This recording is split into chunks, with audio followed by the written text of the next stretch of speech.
Praise the Lord. வாழ்க்கையில பிரச்சனை வரலாம். ஆனா பிரச்சனையே வாழ்க்கையா இருக்கிற ஒரு மனுஷனை பத்தி தான் இன்னைக்கு நம்ம பார்க்க போறோம். ஒரு மனிதன் இருந்தாரு. தேவையில்லாத வார்த்தைகளால அவரை வெறுப்பேற்றி கொண்டிருந்தாங்க. இதனால இவர் என்ன பண்ணாரு, கோபப்பட்டு தன்னுடைய மனைவியே கொஞ்ச நாளைக்கு எனக்கு மனசு சரியில்லை, உன்னுடைய தாய் தகப்பன் வீட்டுல போய் தங்கிரு, எனக்கு தேவைப்படும் போது உன்னை நான் அழைத்து அனுப்புகிறேன், அப்போது வந்து விடு என்று சொல்லி அனுப்பி இருக்கிறாரு. இவங்களும் போய் அவங்க அம்மா அப்பா வீட்டுல தங்கிட்டாங்க. உடனே இவர் என்ன பண்ணிருக்கிறாரு, தான் ஒரு நல்ல ஜாதி நல்ல ஒரு மனுஷங்கிறத நிரூபிக்கிறதுக்காக நான் வீட்டுல வேலை செய்கிற அந்த ஒரு வேலைக்காரியை அழைப்பித்து, என்னோட ஜாதி தான், நீ என்ன திருமணம் செஞ்சுக்கோ, நம்ம 2 பேருக்கும் பிறக்கிற பிள்ளைங்க நல்ல ஒரு எதிர்காலத்தை அனுபவிக்கும் அப்படின்னு சொல்லிட்டு சொன்னதுனால இவங்க என்ன பண்ணாங்க, அந்த நேரத்துக்கு தலையாட்டிட்டு நேரா தகப்பன் வீட்டுல இருக்கிற அவங்களுடைய மனைவியை நோக்கி போய், உங்களுடைய கணவர் என்னிடத்துல இந்த மாதிரி எல்லாம் பேசுறாரு அப்படின்னு சொன்னதுனால அவங்க மனைவி சொன்னாங்களா, சரி சரி இனிமே நீங்க வேலைக்கு வர வேண்டாம், நான் சொல்லும்போது போனா போகும், மீதி நேரத்துல நான் பார்த்துக் கொள்கிறேன்னு சொல்லிட்டு இவங்க என்ன பண்ணிருக்காங்க, அந்த வேலைக்காரி மாதிரி வேஷம் போட்டு இந்த கணவரை திருமணம் செஞ்சு அவங்களோட வாழ்க்கை நடத்தி இருக்காங்க. ஒரு நாள் அவங்க கன்சீவ் ஆனாங்க. குழந்தை பிறக்கிற நேரத்துக்கு அவங்க அம்மா வீட்டுக்கு போயிட்டு குழந்தை பெத்து எடுத்துக்கிட்டு மனைவியா திரும்பி வந்தாங்களாம். அப்போ பார்க்கும்போது இவருக்குள்ள ஒரு சந்தேகம், ஊர் ஜனங்கள்லாம் ஒரு மாதிரி பேச ஆரம்பிச்சாங்க, என்னடா இது, நம்மளுடைய மனைவியை அங்க கொண்டு போய் விட்டமே, ஒருவேளை இவளுக்கு விஷயம் தெரியுமா, இது என்னன்னு ஒன்னும் புரியலையே என்று சொல்லி வேலைக்காரியை அனைத்து கேட்கும்போது, நான் உங்களோடு இருந்ததும் இல்லை, உங்களை திருமணம் செய்ததும் இல்லை, இது என்னுடைய பிள்ளையும் இல்லை என்று சொல்லிவிட்டு அவங்க வேலையை விட்டு போய் விட்டார்கள். இந்த மனைவி சொன்னாங்க, நீங்க திருமணம் செய்தது என்னை தான், இந்த பிள்ளை உங்களுடையதுதான் என்று சொன்ன பொழுது இவர் நம்பாமல் அந்த பிள்ளையை சந்தேகமாக பார்க்க ஆரம்பித்தார். அதனால அவங்க தாயும் அந்த பிள்ளையை வெறுக்க ஆரம்பிச்சாங்க.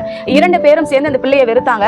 இவங்களுடைய சகோதரர்கள் பெரியவர்களை வளர்ந்துருக்கிறதுனால அவங்களும் சேர்ந்து அந்த பிள்ளையை வெறுத்தாங்க. இதனால என்ன பண்ணாங்க, வீட்டுல இருக்கிற வேலைக்காரர்களோடு சேர்ந்து, நீ அவர்களோடு தங்கிக்கோ, அவங்க சாப்பிடுற சாப்பாடு அவங்க தூங்குற இடத்துல தூங்கு என்று சொல்லி அவர்களோடு ஒரு வேலைக்காரனாய் அந்த பிள்ளையை வைத்து விட்டாங்க. இதனால அவன் மிகவும் மனம் உடைந்து போயிருந்தான். அவன் காட்டுக்கு சென்று அநேக வேலைகளை செய்யறதுனால அவன் நிறைய வித்தைகளை கத்து வைத்துக் கொண்டிருந்தான். ஒரு பெரிய ஒரு நல்ல ஒரு தைரியசாலியா இருந்தான். இந்த நேரத்துல என்ன நடந்தது, ஒரு நாள் அந்த ஊர்ல ஒரு போட்டி நடந்தது. ஒரு தலைவர், அந்த ஊர் தலைவர் போட்டி வைத்தார். யாரெல்லாம் அந்த போட்டியில ஜெயிக்கிறாங்களோ அவங்களுக்கே மகளை கல்யாணம் பண்ணி வைப்பேன்னு சொன்னதுனால இவன் போய் அந்த இடத்துல அந்த போட்டியை ஜெயிக்கிறான். ஜெயித்ததுனால அநேக பேர் என்ன பண்றாங்க, அந்த தலைவன் மேல இருந்த பார்வையை இந்த வேலைக்காரன் மேல வைக்கிறாங்க.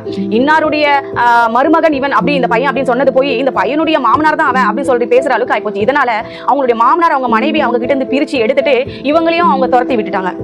எங்கெல்லாம் பாக்குறாங்களோ அங்கெல்லாம் அவங்களை திட்டுறதும் அவங்களை அவதூறா பேசுறதும் இப்படியே போயிட்டு இருந்தது. ஒரு நாள் அவன் எல்லாவற்றையும் விட்டு, நான் எவ்வளவு நாள் தான் இதையெல்லாம் பொறுத்துக் கொள்வேன் என்று ஆண்டவருடைய பாதத்துல விழுந்து அழுதான, ஆண்டவரே, தாய் தகப்பனும் என்னை விட்டுட்டாங்க, சகோதர சகோதரிகளும் என்னை மறந்துட்டாங்க, என் மனைவியும் என்னை விட்டு போய்விட்டால், என் மாமனார் குடும்பமும் என்னை ஒதுக்கி வைத்து விட்டார்கள், இப்போது எனக்கு போகிறதுக்கு வருவதற்கு யாருமே இல்லை, நான் காட்டிலும் மலையிலும் குகையிலும் வாழ்ந்து கொண்டிருக்கிறேன், என்னை நேசிக்க ஒருவரும் இல்லை, உங்களை தான் நான் நம்பி இருக்கிறேன்னு சொன்ன உடனே கர்த்தர் அவனை மிகப்பெரிய ஒரு தலைவனாக்கி அவனுக்கு அநேக ஆசீர்வாதங்களை கொடுத்து ஊர் ஜனங்களெல்லாம் அவனை நேசிக்கும்படியாக வைத்தாராம். அப்போ பாருங்க, எல்லாருடைய வாழ்க்கையில் பிரச்சனை வரும் தான், ஆனா கர்த்தர் என்ன பண்ணுவார், ஒரு நாள் அவங்களுக்கு ஒரு பெரிய உயர்வை தருவார். சங்கீதம் 28:7 சொல்லி இருக்கிறது, தாவீது இப்படியா ஒரு வசனம் சொல்லுகிறான், என் இருதயம் கர்த்தரை நம்பி இருந்தது, நான் சகாயம் பெற்றேன். வாங்க, நிறைய பிரச்சனைகள் வரலாம். நம்மளுடைய இருதயம் இந்த உலகத்தார் மேல இல்லாம கர்த்தரை மட்டும் நம்பி இருக்கும் பொழுது எல்லா விதமான உதவியும் பரத்திலிருந்து நமக்கு வரும். இந்த உலகம் கைவிட்டாலும் கர்த்தர் நம்மை கைவிட மாட்டார். ஆமென்.